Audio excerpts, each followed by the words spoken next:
At solar noon on the summer solstice, a small disk of light enters the Basilica of San Petronio through a hole in the roof, 40 meters above the nave floor. The disk descends through air and lands on a brass strip set into the marble.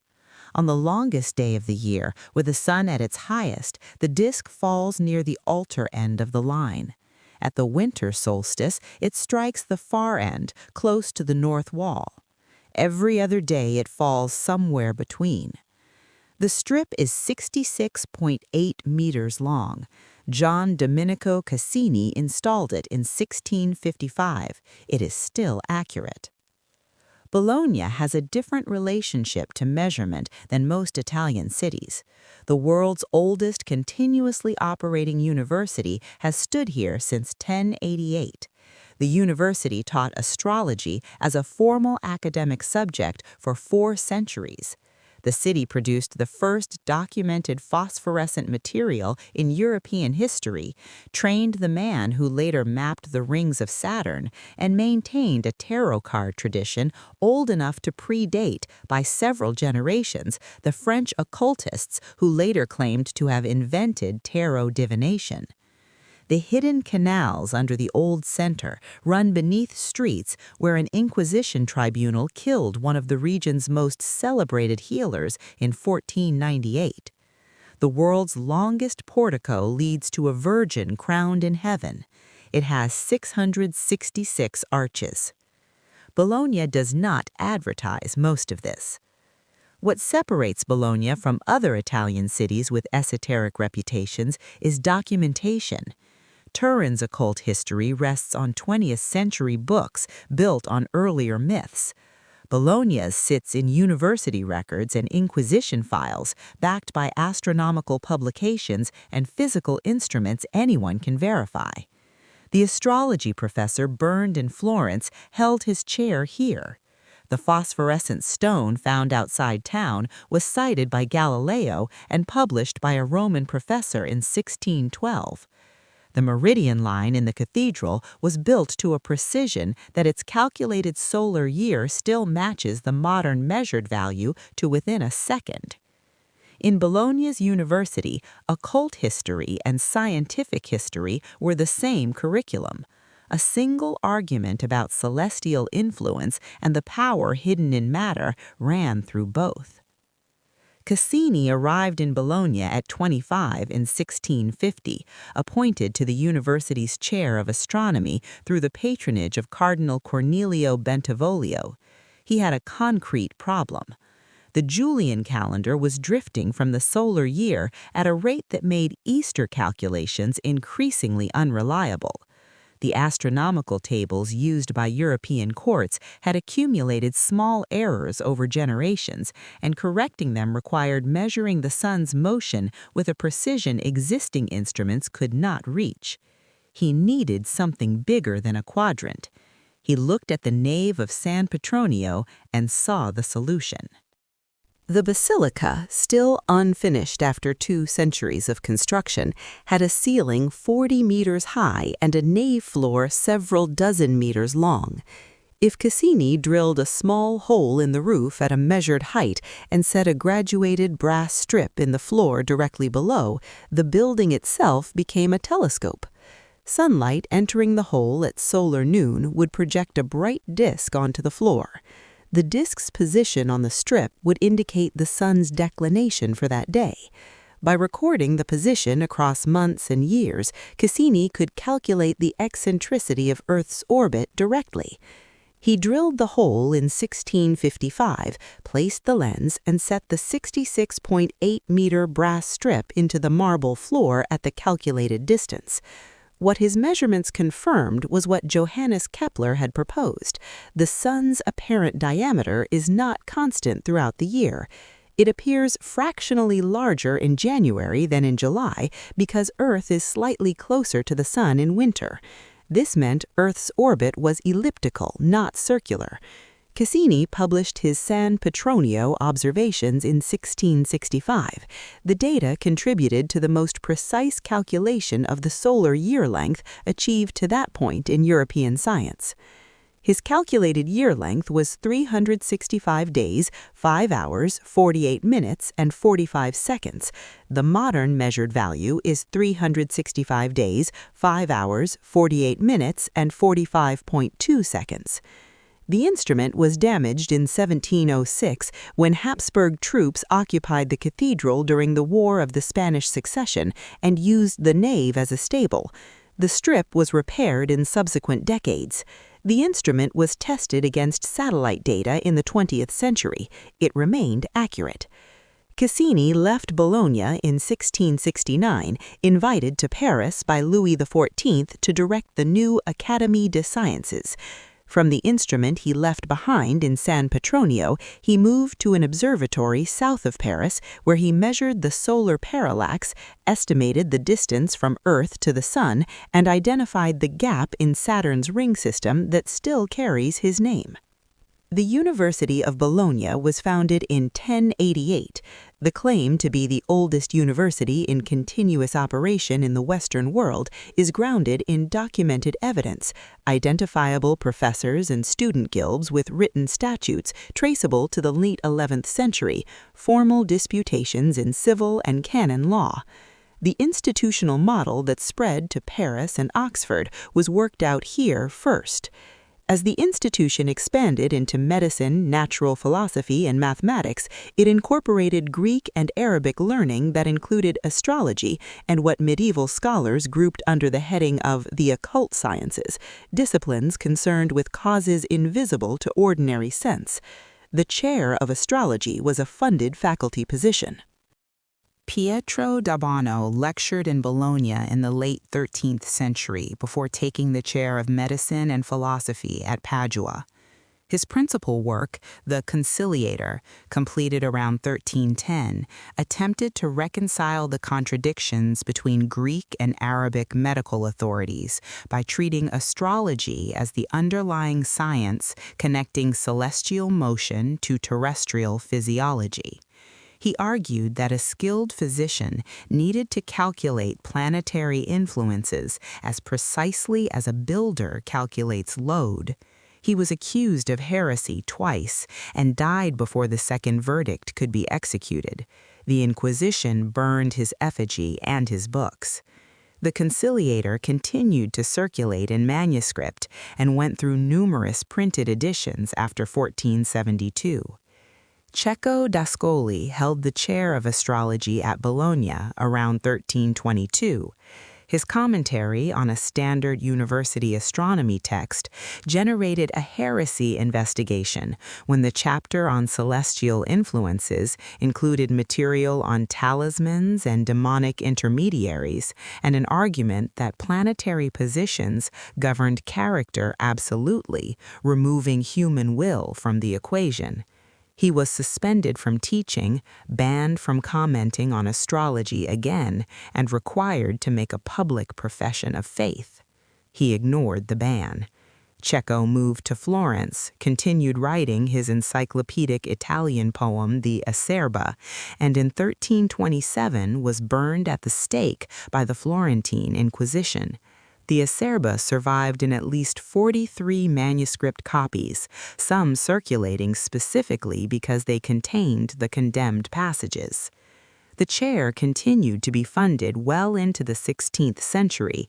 Astrology, applied to medicine, agricultural timing, and political counsel, was a legitimate technical discipline, taught from recognized texts, examined in formal disputations. The professors who held the astrology chair were among the leading mathematical minds of their era.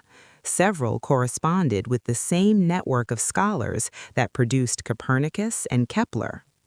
In the last decades of the 15th century, Bologna was governed by the Bentivoglio family.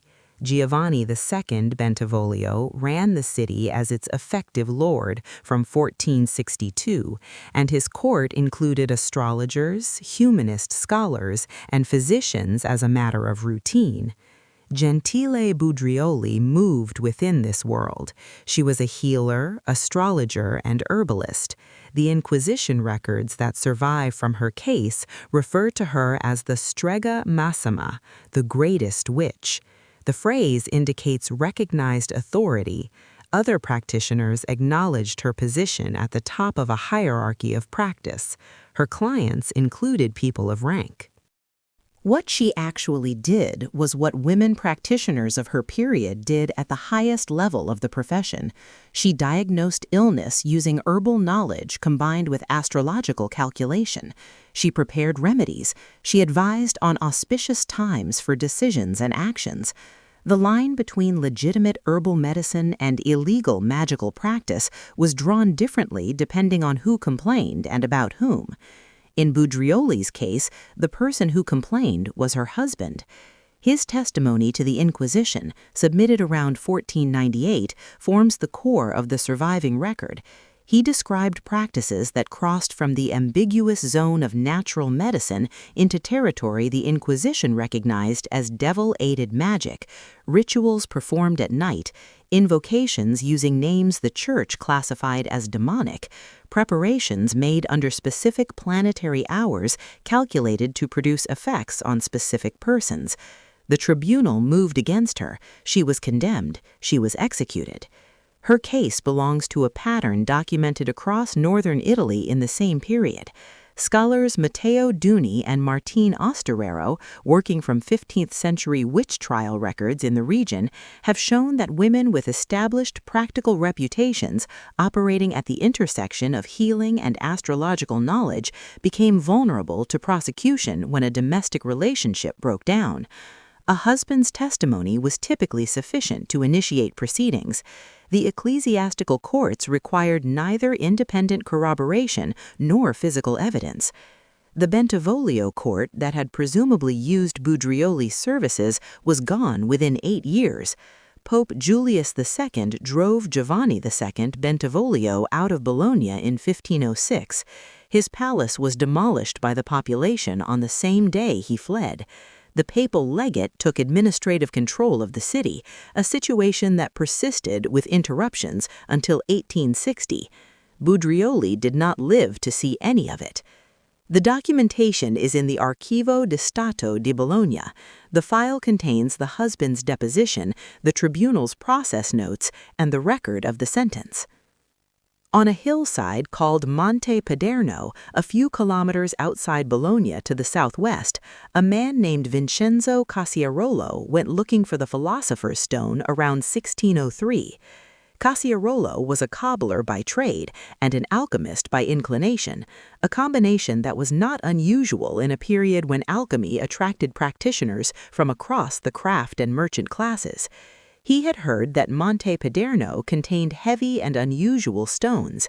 Heavy stones were a recognized indicator in alchemical tradition for the kind of dense metallic adjacent material associated with transmutation potential. He collected samples of a dense white mineral he thought might be relevant to his search. At home, he calcined the samples. He packed them with charcoal in a clay crucible and heated them to high temperature in his furnace. Calcination in standard alchemical practice was supposed to reveal or extract the hidden virtue of a substance by burning off its gross matter. Cassiarolo expected silver or gold. After calcination, he left the material in sunlight. In the dark that evening, it glowed. The glow was not faint. It persisted for hours after the material had been removed from any light source. When the light faded, the material could be returned to sunlight, recharged, and it would glow again. The stone absorbed light and released it slowly in darkness. The mineral was barium sulfate, a naturally occurring compound. Cassiarolo's calcination process had converted it to barium sulfide, a compound with a property now called phosphorescence. Electrons in the material, excited by light energy, store that energy and release it gradually as visible light once the source is removed. In 1603, this mechanism did not exist as a concept. Cassiarolo had an object that behaved as though it had swallowed the sun and was letting it go slowly in the dark. News spread through correspondence networks. Julius Caesar Legala, a professor at La Sapienza in Rome, published the first scholarly account in 1612, naming the material the lapis solaris, the sunstone. Galileo, then engaged in debates about the nature of light, heard about the stone through letters and cited it in his 1613 work on sunspots. Athanasius Kircher described it at length in his Mundus Subterraneus in 1671. The material circulated under several names in 17th century scientific literature: lapis solaris, lapis lunaris, phosphorus bononi. In this period, phosphorus was a general term for any luminous substance, not yet the specific chemical element it became when Hennig Brand isolated white phosphorus from urine in Hamburg in 1669. Cassiarolo's Bologna stone holds the documented priority for the first phosphorescent material to receive systematic scientific attention in Western Europe. He never found gold, he never found the Philosopher's stone. The hill is still there. No monument marks the site. The Tarocchino Bolognese is played with 62 cards. The standard tarot deck has 78.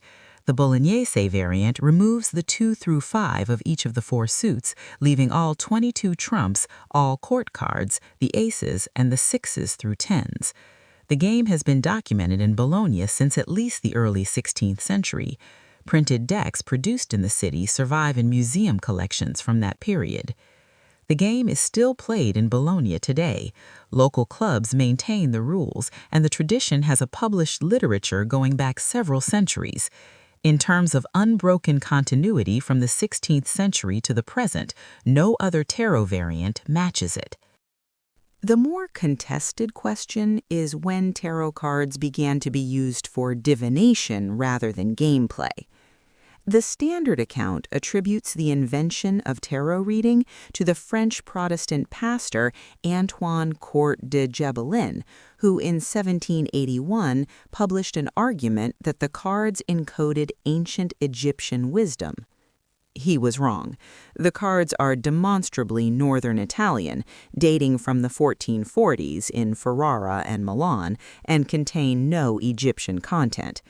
His argument launched the French occult tradition of tarot interpretation that led through Attia and Papus to the Rider-Waite deck of 1909 and most of what is now called tarot reading. But the standard account understates the Italian evidence. Michael Dummett, in his foundational 1980 study of tarot, examined the documentary record for Italian tarot use before the 18th century and found that the evidence supporting purely game-based use was thinner than the confident history assumed. Ronald Decker and Thierry de Paulus, in subsequent scholarship, located Italian references to using cards for fortune-telling that predate Court de Gebelin by several decades. The evidence is not definitive, but the Italian card-reading tradition is older than the French occultists acknowledged when they presented themselves as discoverers of a hidden Egyptian art. In Bologna, the tarocchino was embedded in the city's commercial and social life in a way that made it available for any purpose users found appropriate.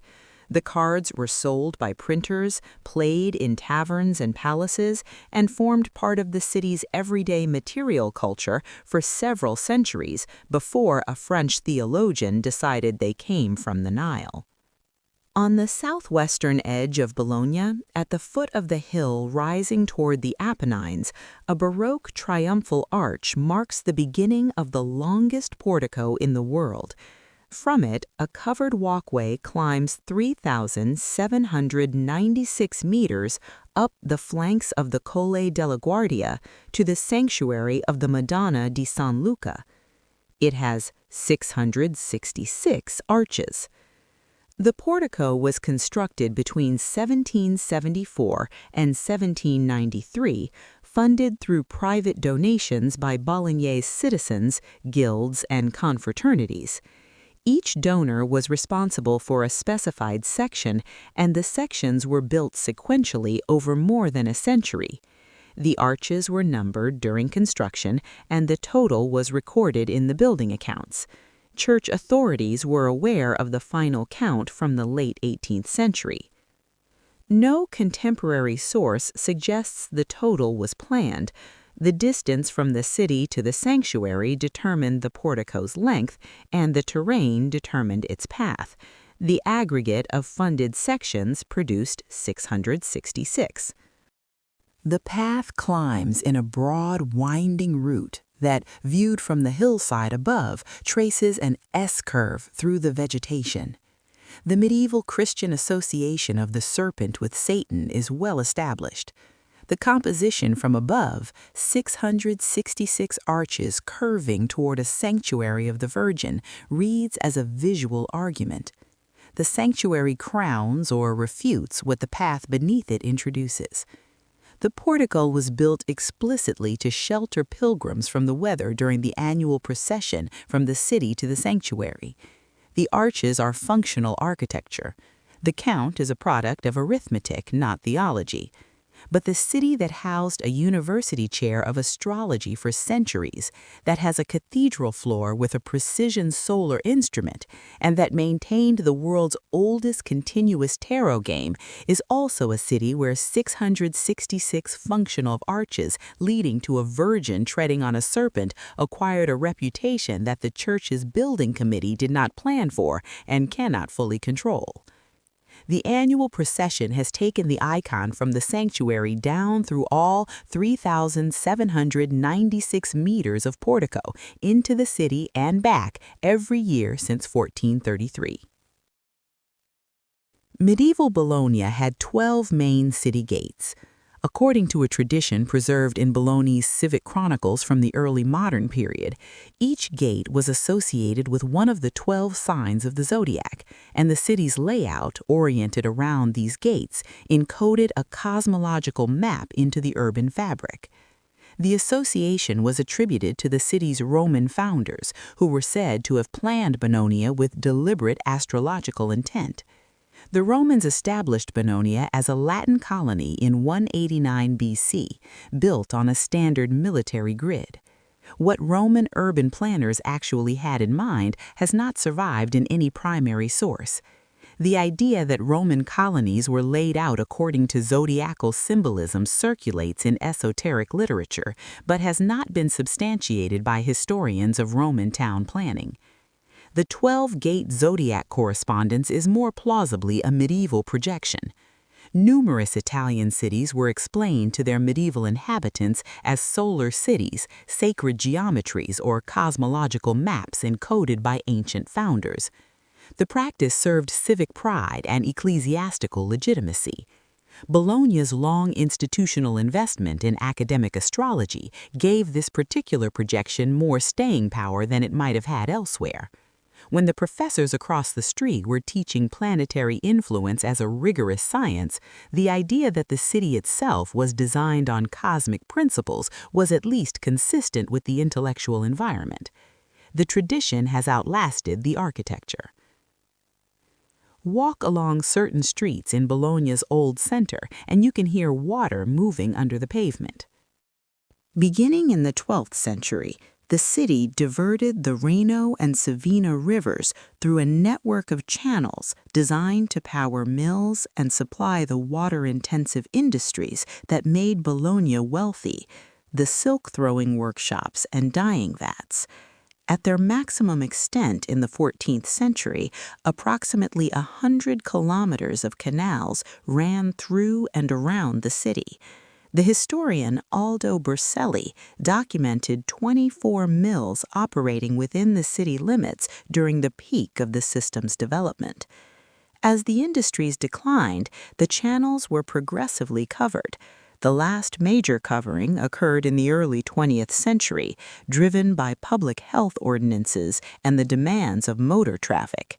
Today, the canals run entirely underground through the historic center, emerging only at isolated points where the street grid opens enough to let them surface. A narrow gap between buildings on Via Piella offers a glimpse of the Canale delle Moline through a small opening cut into the wall. The canal runs below street level, visible for a moment as water and stone, then disappears again into the city above it.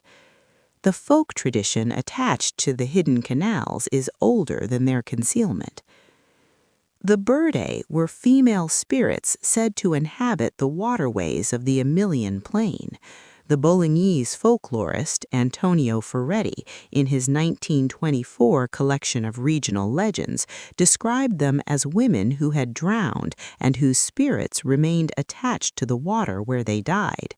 They appeared at night near canal banks and at mill gates, sometimes beautiful, sometimes terrible. They drew men toward the water. Drownings near the canals were attributed to them. Mill workers and canal laborers developed specific practices to avoid or appease them. The Birdae belong to the wide European family of water spirits that includes the German Nix and the Slavic Rusalka. The Bolognese version is distinctly urban. Unlike the forest-edge Nix or the rural Rusalka, the Birdae haunted infrastructure. They were city spirits attached to the engineered waterways of a commercial center. When the canals were covered in the 20th century, the folk tradition holds that the Birdae followed the water underground. Testimony collected by Ferretti includes accounts from canal workers in the early years of the covering reporting sounds from sections of channel already enclosed, voices, splashing, the sound of something moving against the current in a place where nothing should be able to move against the current. The canals still run beneath the streets. In Piazza del Nettuno, one street from San Petronio, stands the Fountain of Neptune. The commission was issued in 1563 by Cardinal Legate Carlo Borromeo on behalf of Pope Pius IV. The design went to the Flemish sculptor Jean de Bologna, known in Italian as Jean Bologna, then in his early 30s and beginning the career that would make him one of the dominant figures in late Renaissance sculpture. The statue was completed in 1566, cast in bronze, 3.2 meters tall. Neptune stands on a rock, his right arm raised with 2 fingers extended upward, his left hand gripping a trident. 4 female figures sit at the corners of the basin, each pressing her arms against her breasts so that water streams from them. The choice to show nursing women releasing water from their bodies was not standard for a papal commission. Gian Bologna apparently persuaded Cardinal Borromeo that the imagery was allegorically appropriate to Neptune's domain. The cardinal agreed. The less visible element of the composition requires a specific position. A worn stone in the pavement of the piazza marks the spot. From that exact point, looking toward the statue, Neptune's raised right thumb, the carve of his bent wrist, and the line of his hip align into a silhouette that reads without ambiguity as a male erection. It is available only from that one point and disappears when you step away. Whether Gian Bologna put it there deliberately is a question the existing evidence does not settle cleanly. His other major public works demonstrate a capacity for layered meaning that shifts with position and distance. The precision required to produce an unmistakable optical effect at exactly one spot in a public piazza argues against pure accident. If the effect was deliberate, it was an act of audacity executed inside a papal commission in a city under direct church governance, approved by a cardinal who either did not look from the right angle or chose not to acknowledge what he saw. 5 centuries of city officials, clergy, and restorers have not corrected it. The marked stone is known to Bolognese residents and visitors who ask the right people. It is not labeled. No official source will confirm what standing on it reveals. Bologna in the 18th and 19th centuries operated under papal legate governance that reached back to 1506, while its university sustained intellectual life largely outside church supervision. The commercial and professional middle class between these two institutions found in secret societies the organizational structures that neither would provide. The first documented Masonic lodge in Bologna appears in records from the early 1440s, part of the wave of lodge formation that followed the founding of the Grand Lodge of England in 1717. The papal prohibition of Freemasonry, issued in 1738, had limited practical effect in the city. The papal legate's primary interests were fiscal and administrative. The university's autonomy tradition created space. Lodges operated. The Carbonari arrived in Bologna around 1817, carried north by veterans of the Napoleonic campaigns. The Carbonari organized in cells called vendite, charcoal sellers' workshops, a deliberate reference to the movement's name. Each cell operated without knowledge of members in adjacent cells. Bologna's university and its centuries of institutional life outside strict papal orthodoxy made it the movement's natural center. The February 1831 uprising was the most significant Carbonari insurrection in the Papal States. A provisional government was established, headed by Giovanni Vicini, and a declaration issued ending temporal papal authority over the city. It lasted 3 weeks. Austrian troops crossed the Po in early March at the request of Pope Gregory XVI. By late March, the papal government was restored. Several hundred participants were arrested, some were executed, others fled into exile in France, England, and South America.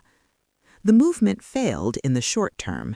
Many of the men who organized the 1831 uprising spent the next 2 decades in exile, building personal networks and organizational experience that fed directly into the events of 1848 and 1860.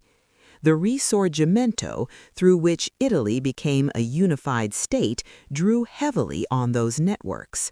The clandestine infrastructure built by the Carbonari in their years of coded correspondence became the connecting tissue of a national political movement. Whether the reports describe genuine anomalous events, the projection of a widely known cultural template onto ambiguous sensory experience, or something in between is not determinable from the existing record. The figure at the west-facing window has not been photographed. The cold areas have not been instrumented. The sounds from empty rooms have not been recorded. The file on this villa consists of words describing what people say they experienced, compiled over decades, matching a pattern that appears in northern Italian folk tradition going back at least 5 centuries.